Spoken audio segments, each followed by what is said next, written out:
नमस्कार सभी विद्यार्थियों का एक बार पुनः स्वागत है आपका मेरे YouTube चैनल में।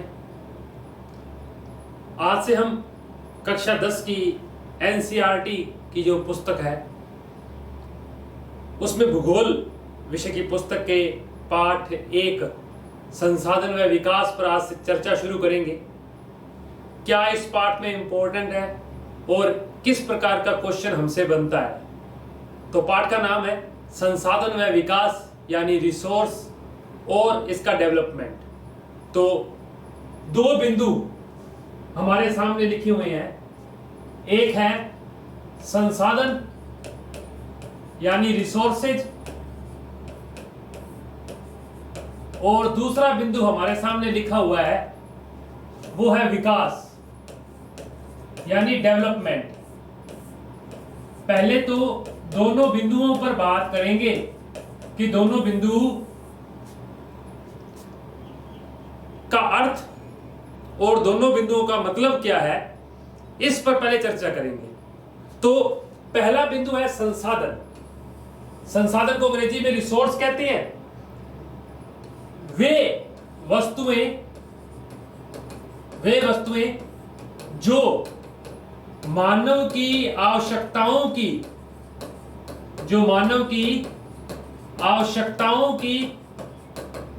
पूर्ति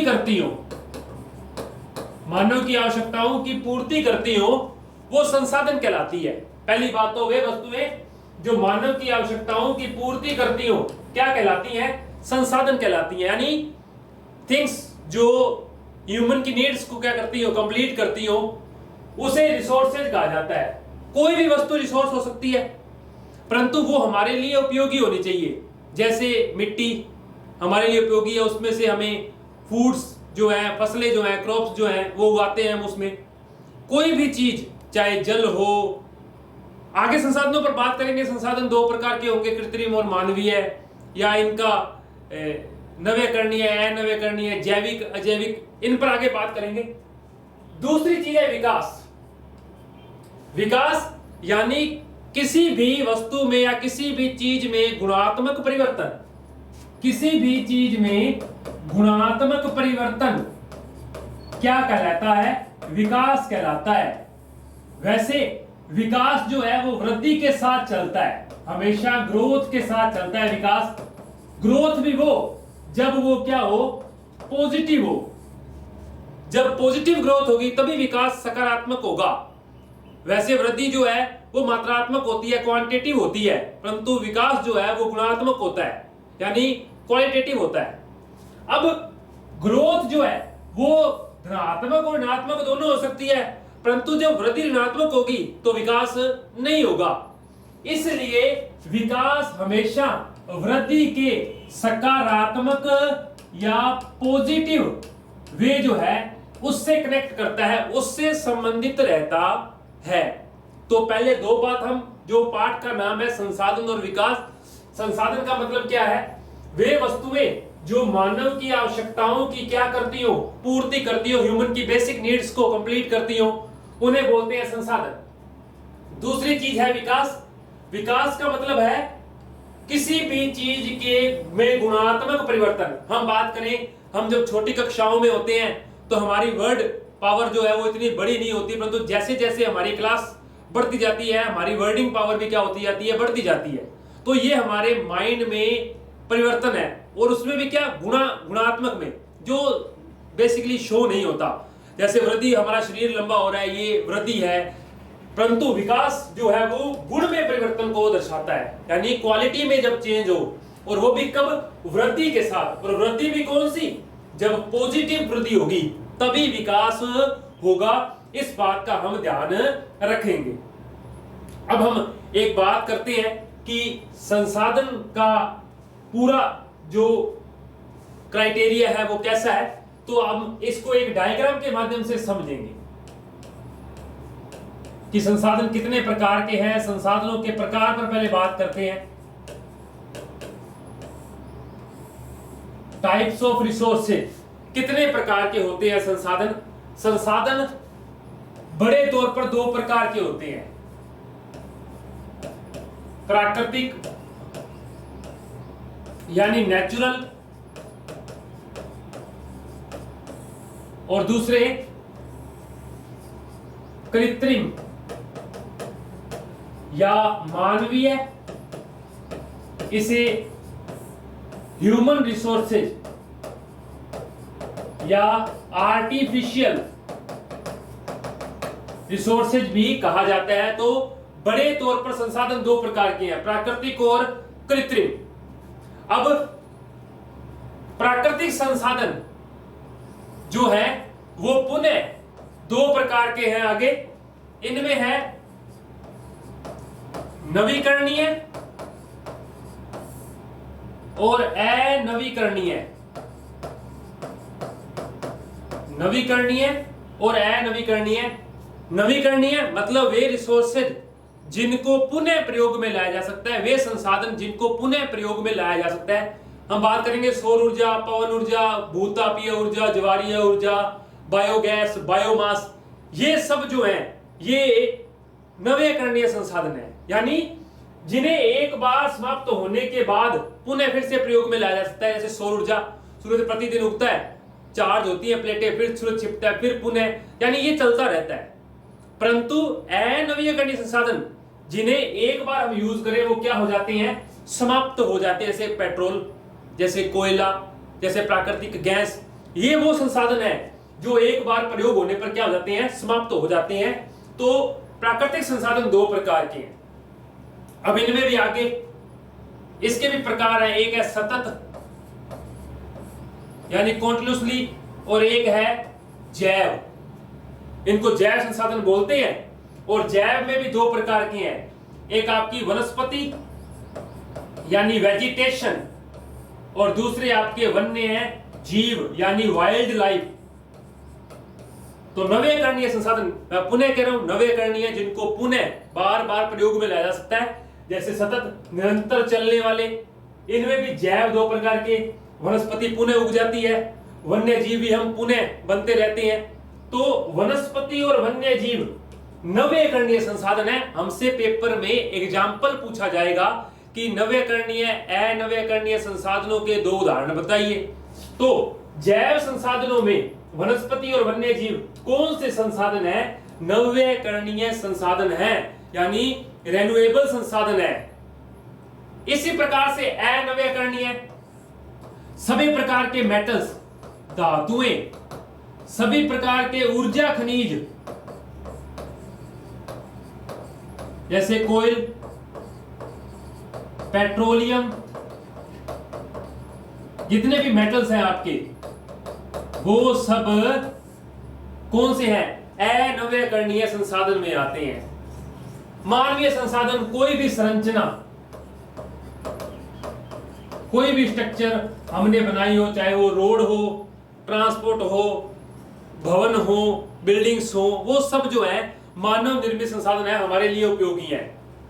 दूसरा, इन्हें मात्रा व गुणवत्ता के अनुसार भी बांटा गया है। मात्रा व गुणवत्ता के अनुसार भी बांटा गया है, ठीक है, कृत्रिम और मानवीय संसाधनों को। तो एक ये बड़ा स्ट्रक्चर जो है वो हमारे सामने संसाधनों का ये है। हम इस पर चर्चा कर रहे हैं फिर से कि दो प्रकार के हैं, प्राकृतिक संसाधन और कृत्रिम संसाधन। प्राकृतिक में फिर पुनः दो प्रकार के हैं, नवीकरणीय यानी रिन्यूएबल और नॉन रिन्यूएबल। फिर इसमें सतत जो कंटिन्यूसली चल सकते हैं, फिर जैव यानी बायोटिक, और फिर इसमें वनस्पति, और इसमें कौन सा इधर वन्य जीव। फिर अनवीकरणीय में जितने भी मेटल्स आती हैं, जितने भी ऊर्जा खनिज आते हैं, वो सब कौन से संसाधन हैं, नॉन रिन्यूएबल संसाधन है, अनवीकरणीय संसाधन है। ऐसे ही कृत्रिम और मानवीय में संरचना और मात्रा व गुणवत्ता के आधार पर संसाधन बांटे गए हैं। पहले तो ये बड़ी स्ट्रक्चर है। दूसरी एक संसाधनों को उपयोग के आधार पर, संसाधनों को अपनी संपत्ति के आधार पर, अधिकार के आधार पर, समाप्यता के आधार पर, इन सब पर बांटा गया है। एक उस डायग्राम पर और बात करेंगे, अभी हम उस पर आगे बात करते हैं, देखेंगे, ध्यान रखेंगे। दूसरा, रिसोर्सेज के जो टाइप हैं, संसाधनों के जो प्रकार हैं दूसरे प्रकार के, उन पर बात करते हैं। तो संसाधनों के यहां आपको कुल मिलाकर 4 प्रकार दिखेंगे। संसाधनों के कुल मिलाकर हमें यहां 4 प्रकार दिखेंगे।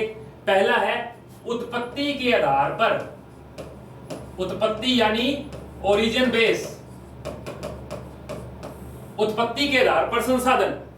दूसरे संसाधन है समाप्यता के आधार पर। अभी हम बात करके आए हैं समाप्यता पर, रेन्यूएबल और नॉन रेन्यूएबल। तो पहला उत्पत्ति के आधार पर, दूसरा समाप्यता के आधार पर, तीसरे प्रकार का है स्वामित्व के आधार पर,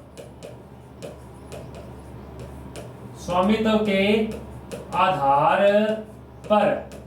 ये तीसरे प्रकार के संसाधन है। और चौथे है राष्ट्र के विकास के आधार पर, यानी डेवलपमेंट के बेस पर। तो संसाधन 4 प्रकार के होते हैं। उत्पत्ति के आधार पर हमसे पूछा जाएगा, उत्पत्ति के आधार पर संसाधनों के नाम लिखिए। छोटा क्वेश्चन 2 नंबर का हमसे इस पार्ट में से आ सकता है। तो पहले जो संसाधन है वो है उत्पत्ति के आधार पर, ओरिजिन के बेस पर, दूसरे समाप्यता के आधार पर, तीसरे स्वामित्व के आधार पर और चौथे राष्ट्र के विकास के आधार पर। अभी इनका क्लासिफिकेशन आगे बात करते हैं। पहला उत्पत्ति के आधार पर संसाधन 2 प्रकार के हैं। पहला है जैव संसाधन यानी बायोटेक, और दूसरा है अजैव संसाधन, बायोटेक। 2 तो ये है। समाप्यता के आधार पर अभी हमने बात करके गए हैं।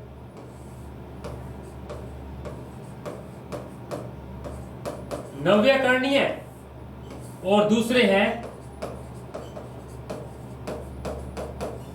अनव्यकरणीय यानी रेन्यूएबल और नॉन रेन्यूएबल, और नॉन रेन्यूएबल। 2 प्रकार के यहां ये हो रहे हैं। इसके बाद में है स्वामित्व के आधार पर। इनके 4 प्रकार हैं। सबसे पहले व्यक्तिगत यानी पर्सनल, फिर सामुदायिक, किसी गांव का, किसी विलेज का, पूरे का एक भूमि पर उपयोग, इसी प्रकार का होता है। तीसरा सहकारी यानी यह भी उसी प्रकार में आता है, या सामुदायिक या सहकारी सामान्य तौर पर एक ही होता है। सामुदायिक या सहकारी एक ही होता है। फिर होता है राष्ट्रीय यानी देश के संसाधन, और फिर होता है अंतरराष्ट्रीय।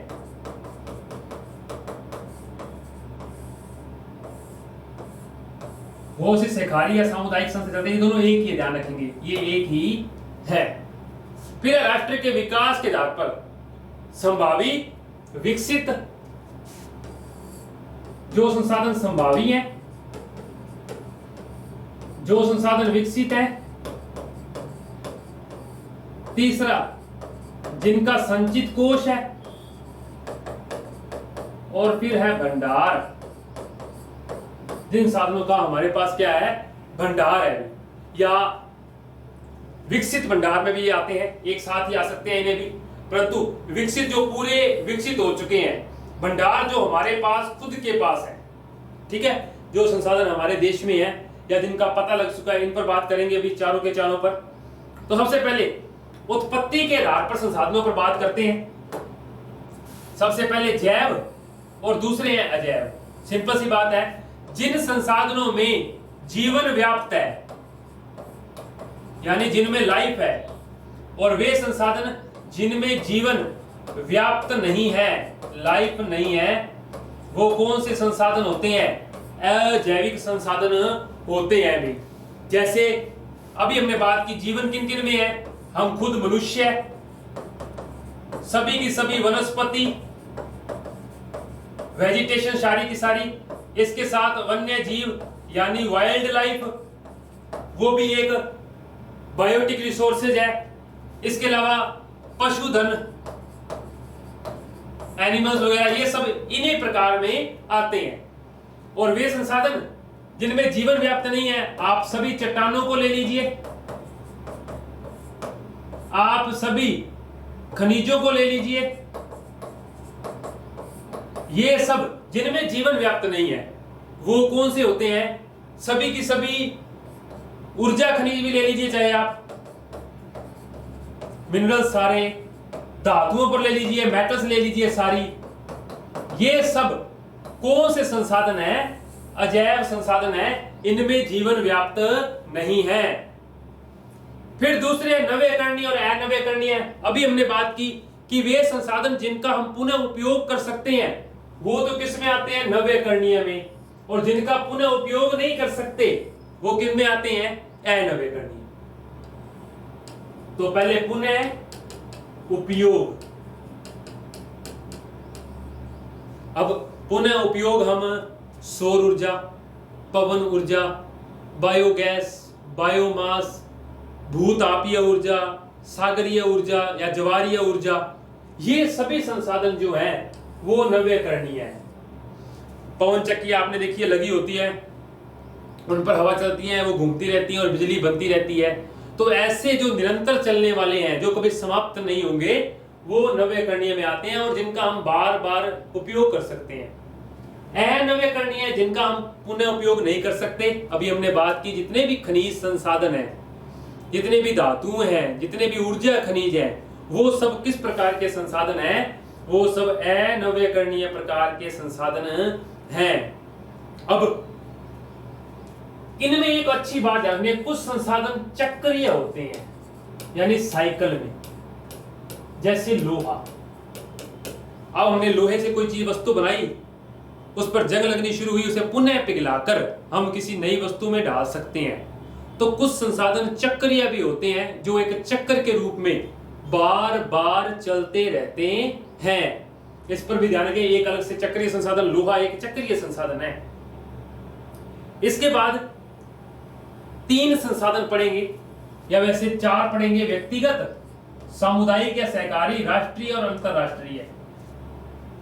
हमारा खुद का घर, कोई बाग, कोई बगीचा, हमारा खुद का खेत हमारा व्यक्तिगत संसाधन है, हमारा पर्सनल है वो। दूसरे होते हैं सामुदायिक या सहकारी संसाधन। अब ये क्या होता है? इसमें गांव की पूरी भूमि या गांव में कोई टुकड़ा, उस पर सभी लोग टिके होते हैं। जैसे मैं शमशान भूमि की बात कर लूं, कोई भी वहां उसका उपयोग कर सकता है। मान लीजिए गांव वालों ने कोई सामुदायिक भवन बना रखा है अपना गांव का, शादियों के लिए, किसी के लिए भी, तो वहां पूरा का पूरा गांव जा सकता है। कोई गांव में कोई बाग है, कोई बगीचा है, जैसे गांव में कोई सरकारी स्कूल है। तो ऐसे संसाधन जिनका पूरा गांव या सभी मिलकर उपयोग करते हैं, वो सहकारी संसाधन में आते हैं। तीसरे है राष्ट्रीय, पूरे देश के संसाधन। अब झारखंड से कोयला निकलता है तो ऐसे नहीं है सिर्फ झारखंड का उस पर अधिकार है, वो देश का राष्ट्रीय संसाधन है। तो जितने भी देश के अंदर मिनरल्स निकलते हैं, इन सब पर राष्ट्रीय संसाधन होते हैं, वो उन पर देश का अधिकार होता है। ऐसे ही अंतरराष्ट्रीय संसाधन है जो देश की सीमा से बाहर होते हैं। अब आप एक अच्छा पॉइंट ध्यान रखेंगे कि ये मान लीजिए हमारे देश का तट रेखा, ये भारत है, भारतीय तट रेखा, तट रेखा से 200 मील दूर तक सभी संसाधन देश के राष्ट्रीय संसाधन होते हैं। परंतु 200 मील से बाहर जाने वाले सभी संसाधन कौन से होते हैं?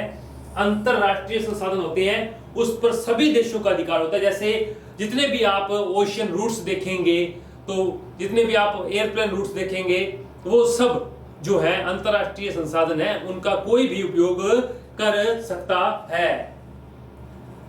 इसके बाद में विकास के आधार पर संसाधन, ये एक अच्छा टॉपिक है, देखेंगे, समझेंगे इसे। संभावी, वे संसाधन जिनका हमें पता लग गया है परंतु उनका अभी हमने उपयोग शुरू नहीं किया है। मान लीजिए कई बार अखबार में आता है कि इस जगह से इस खनिज का पता लग गया है, परंतु वहां से अभी उसकी जो उत्पादन, उसका प्रोडक्शन है, वो शुरू नहीं हुआ है। तो ऐसे संसाधन जिनका हमें पता तो लग गया है कि वे किस प्रदेश में विद्यमान है या किस प्रदेश में उनकी उपलब्धता है, यानी वहां से जो निकल रहे हैं, परंतु उनका अभी हमने उपयोग शुरू नहीं किया, वो संभावित संसाधनों के अंदर आते हैं। दूसरे है विकसित संसाधन। वे संसाधन, इन्हें भंडार के साथ भी जोड़कर आप देख सकते हैं। ये और भंडार में एक ही बात होती है। वे संसाधन जिनका पता लग गया है, जिनका उपयोग भी संभव हो गया है, यानी जो हम निकाल भी रहे हैं, हमें पता है कि इतने एरिया में ये संसाधन है, और यहां से इतना प्रोडक्शन जो है वो हो रहा है, तो विकसित और भंडार लगभग एक साथ ही चलते हैं, तो विकसित भंडार वाले। उसके बाद में संचित कोष, मतलब ये संसाधन भंडार का ही हिस्सा होता है। अब एक अच्छी बात, अभी हमने पता लगा कि भंडार हमारे पास इतने संसाधनों का है और हम इसमें से इतना निकाल रहे हैं, यानी वो विकसित हो चुके हैं। जो बच गए वो संसाधन कौन से है? संचित कोष में।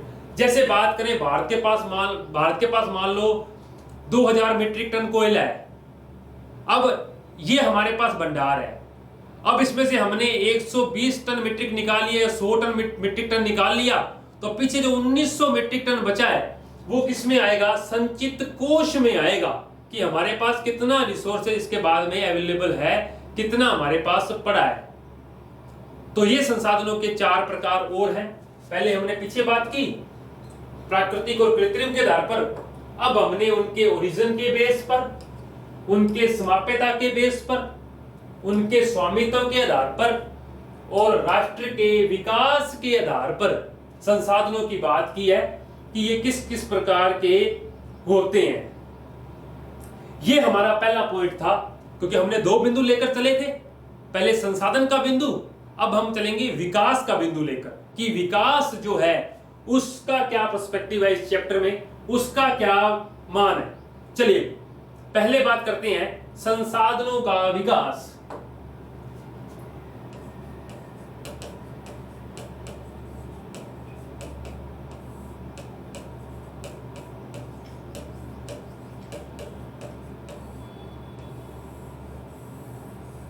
डेवलपमेंट ऑफ रिसोर्सेज, कि जिस प्रकार मनुष्य जो है, मनुष्य के लिए, हमारे लिए संसाधन एक अति आवश्यक चीज है और इसका डेवलपमेंट जो है जरूरी है। ऐसा नहीं है कि हम सभी संसाधनों का उपयोग करना शुरू कर दें और आने वाली पीढ़ी के लिए कोई भी प्रकार का रिसोर्सेज ना बचे। तो संसाधनों के विकास से लेकर कुछ 2 या 3 बातें पहले हम करते हैं। अब हमारे पास मान लीजिए कोई रिसोर्सेज है और हम उसका यूज कर रहे हैं, तो उसका जो वेस्टेज है, यानी उसकी वेस्टेज ना करें, क्योंकि हम आने वाली जो पीढ़ी है उसके लिए भी कुछ छोड़कर जाना चाहते हैं।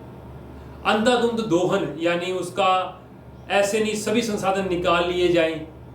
हमें वर्तमान समय में जितने संसाधन चाहिए उतने ही संसाधनों का उपयोग किया जाना चाहिए, यानी ये निरंतरता में चलते रहने चाहिए।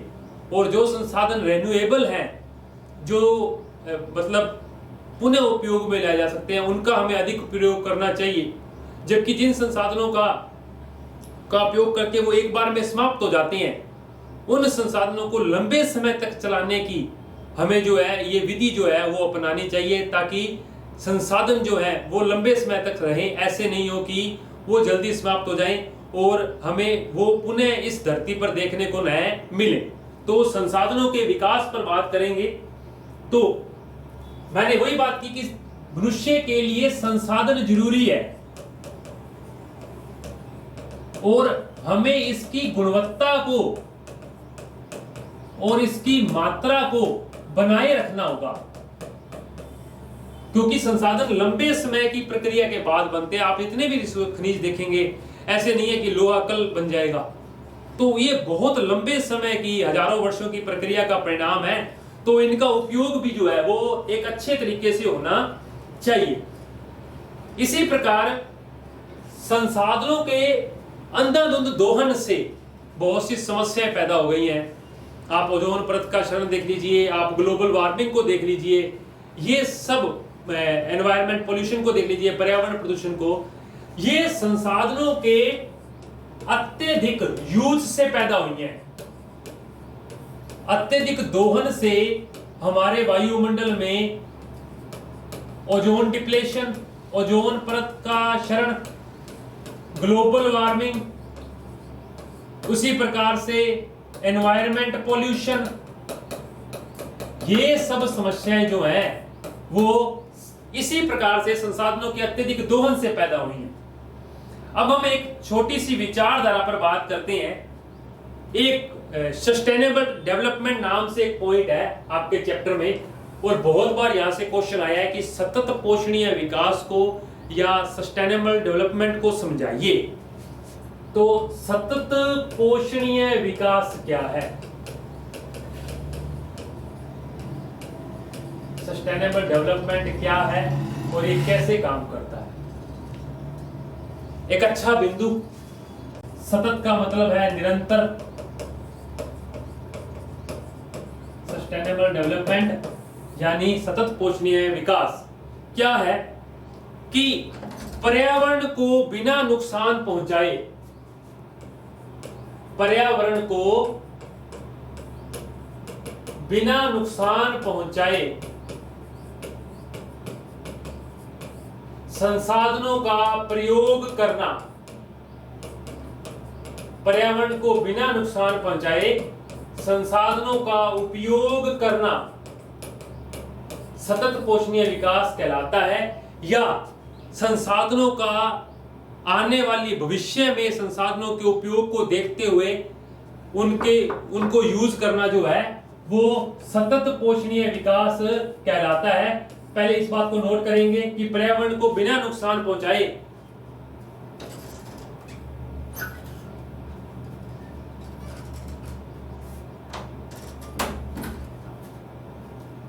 अब इस सतत पोषणीय विकास के लिए एक सम्मेलन हुआ है Rio de Janeiro. Rio de Janeiro में पहला पृथ्वी शिखर सम्मेलन हुआ है। हमसे क्वेश्चन पूछा गया बहुत बारी कि पहला पृथ्वी शिखर सम्मेलन कहां हुआ? Rio de Janeiro. और ये कहां है? ब्राजील में। यानी ब्राजील कहां है? दक्षिणी अमेरिका महाद्वीप में एक देश है ब्राजील। वहां 3 से 5 जून 1992 को एक समिट हुई है जिसको बोलते हैं पहला पृथ्वी शिखर सम्मेलन। और ये इस सतत पोषणीय विकास को लेकर विश्व का पहला सम्मेलन था। और इस सम्मेलन में एक पत्र प्रस्तुत किया गया जिस पत्र का नाम था एजेंडा 21। एजेंडा 21 नाम से एक पत्र जारी किया गया। एजेंडा 21 बोलते हैं इसे। तो इस सम्मेलन के अंदर ग्लोबल वार्मिंग जैसे बड़े बड़े मुद्दों पर चर्चा हुई कि संसाधनों का अंधाधुंध दोहन ना हो, संसाधनों का अत्यधिक विनाश न किया जाए। तो एक समिट के माध्यम से 3 से 5 जून 1992 को, जिसमें 100 से अधिक देशों ने भाग लिया था और पहला सम्मेलन था सतत पोषणीय विकास को लेकर। अब इसमें एक एजेंडा 21 नाम से पत्र जारी किया गया जो यूएनसीईडी